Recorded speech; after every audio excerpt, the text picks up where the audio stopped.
So, heto na mga kabowlers. Boston Celtics makaka-jackpot kay Giannis Antetokounmpo at ang balita patungkol sa paglipat ni LeBron James sa Golden State Warriors. Tara na't pag-usapan natin yan dito sa Basketball Hot Shots.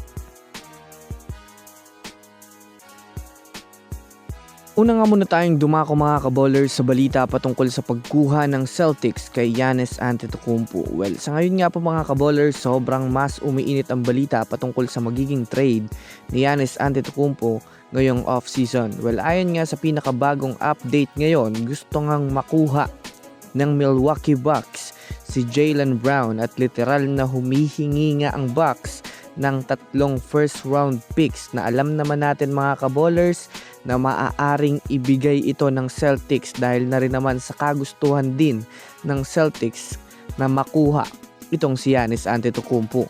Kung susumadahin nga natin mga kabowlers, malaking bagay nga po para sa Celtics na makuha itong si Giannis Antetokounmpo, lalo pat alam naman nga natin mga kabowlers kung gaano nga po kadesperado ang Celtics na makuha muli ang kampyonato.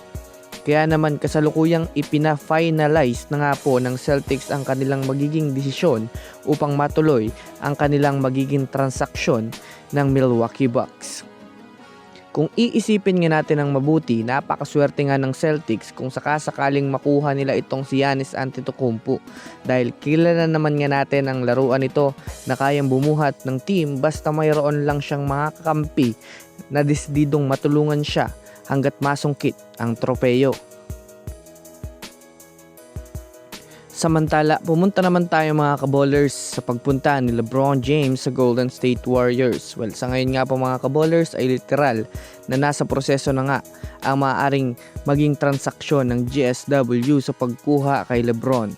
Dahil wala na nga pong kasiguraduhan na mananatili pa itong si LeBron James sa Lakers, lalo pat alam naman nga po natin sa ngayon mga kabowlers na wala na nga sa kanyang pakialam pa ang management ng Los Angeles Lakers.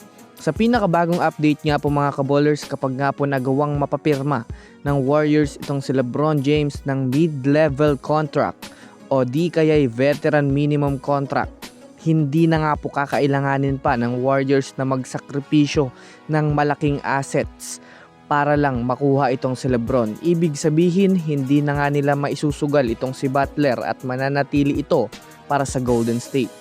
Kaya naman kung susumadahin nga natin mga kabowlers, isang malaking bagay ito para sa Warriors dahil mas makakabuo ang Warriors ng matinding lineup, lalo na kung pare-pareho nga itong magsasama-sama sa iisang koponan. LeBron James, Jimmy Butler at Stephen Curry. Diyan pa lang nga po mga kabowlers ay maaari na nga itong katakutan, lalo pat alam naman natin kung gaano kataas ang impact na maibibigay nila sa iisang team.